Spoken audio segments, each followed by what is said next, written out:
আপনি যদি চট্টগ্রাম শহরে যান তাহলে আপনার যাতায়াতের জন্য অবশ্যই একটা সিএনজি অথবা ট্যাক্সির প্রয়োজন হবে কি হবে না? অবশ্যই হবে।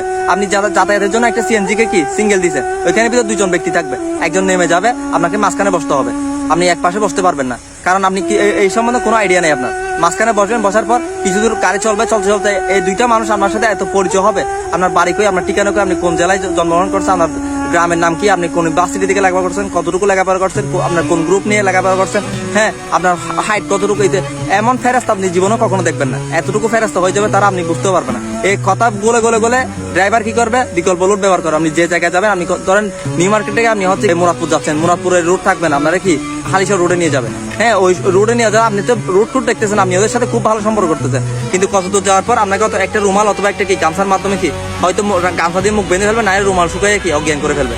অজ্ঞান করার পর আপনি এখন হাতাহাতি করতে পারবেন না। যদি হাতাহাতি করেন তাহলে আপনাকে চাকুর ভয় দেখাবে, মেরে দিবে। আপনার থেকে মানি ব্যাগ, মোবাইল ফোন, যত কিছু আছে, ডেম কার্ড, সব কিছু সে নিয়ে নিবে। আর যদি না নিতে পারে তাইলে আপনাকে আহত করবে।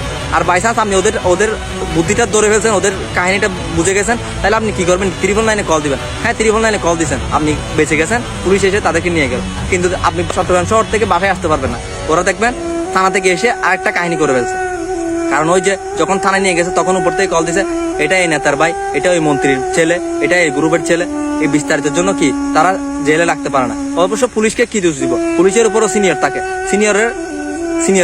মন্ত্রী যখন কল দিবে পুলিশের সিনিয়রকে, পুলিশ যখন কনস্টেবল, এসআই ওদেরকে বলবে যে এদেরকে ছেড়ে দাও, ওরা নির্দোষ। কোন দেশে আছি আমরা? এদের কোনো শাস্তি হবে না। এদের শাস্তি চাইলে আপনাকে জেলে নিয়ে যাবে। কাদের যাবজ্জীবন কারাদণ্ড হয়? যারা ওয়াসের মাধ্যমে হুজুর একটা কিছু কথা বলে তাদের যাবজ্জীবন কারাদণ্ড, তাদেরকে আর ছাড়াতে পারবেন না, মৃত্যুও কেন হবে।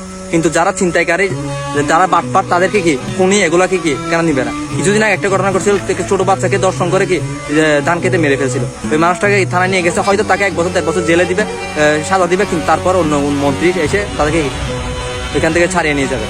এরপর সে আরেকটা ক্রাইম করবে। এভাবে বাংলায় চলতে থাকবে, দুর্নীতি শেষ হবে না। আপনি দুর্নীতিগুলোকে বিচার চাইতে পারবেন না, চাইলে আপনারা থানায় নিয়ে যাবেন। কোন দেশে আছি আমরা? এই বিষয়টা, যে চিন্তাকারের বিষয়টা, আমার অভিজ্ঞতা থেকে বলছি। আপনারা এটা থেকে সতর্ক থাকবেন, বিষয়টা ভালোভাবে বুঝবেন, আর অন্যজনকে দেখার জন্য শেয়ার করে দিবেন। আর এখানে আমার জানিটা হবে না, আমার এখানে প্রতিটা ভিডিও কি কপিরাইট স্ট্রাইক, ফেক স্ট্রাইক দিয়ে কমিটি গাইডলাইন দিয়ে কি রিমুভ করেছে।